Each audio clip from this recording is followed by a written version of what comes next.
ራስን ማሻሻል መቻል የሰው ልጅ በተፈጥሮ የተቸረው ውድ ስጦታ ነው።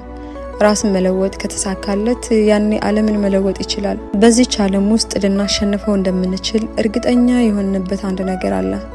እሱም ራሳችንን ነው። ራስን ለማሸነፍ ፍላጎት ካለን መነሳሳት ካለ ነገሮች ሁሉ ቀላል ይሆናሉ። ዋናው የኛ ፍላጎትና ሰበብን ማድረስ ነው።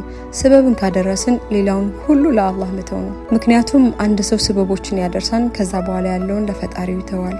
ነገሮችን ደግሞ እሱ ያስተካክልልናል ኢንሻአላህ። ሁላችንም አልহামዱሊላህ እንበል። አልহামዱሊላህ የዚህ ቤት ፍቅር አላህ ይስጠን።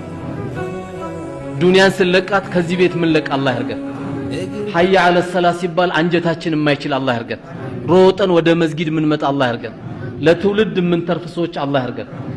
እዚህ ቤት ተሰባስበን ሐዲስ እንድናወራ ላደረጉ ላመላከቱ መሬቱን ለሰጡ አንድ ጠጠርም ለጣሉት ሁሉ ዱንያም ላይም ካሉ አላህ የተሻለ ሐያት ያርግላቸው።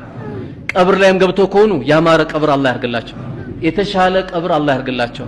ረውደቱን ሚን ሪያድል ጀና አላህ ያድርግላቸው። ቤቱ ያማረላቸው ቤት አላህ ያድርግላቸው።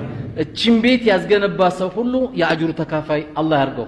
እኛም ይሄን ቤት ሰርቶ ከሚሄዱት አላህ ያርገን። የኸይር አድናቂ ሳይሆን ኸይር ነገርን ሰክቶ ከሚሄዱ ሰዎች አላህ ያርገን። እዚህ ቤት እንደሰበሰበን ጀነት ውስጥ ከምንሰባሰቡ ሰዎች አላህ ያርገን። አገራችንም አላህ ሰላም አላህ ያርግልን።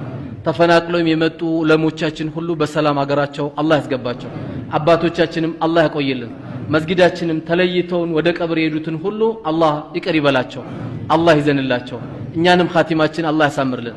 ስንኖር በሻሃዳ አላህ ያርግልን። መጨረሻችንን በሻሃዳ ዱንያን ለቀው ከሚሄዱ ሰዎች አላህ ያድርገን። ጠይን ችግሮች በሙሉ ጌቴ አልহামዱሊላህ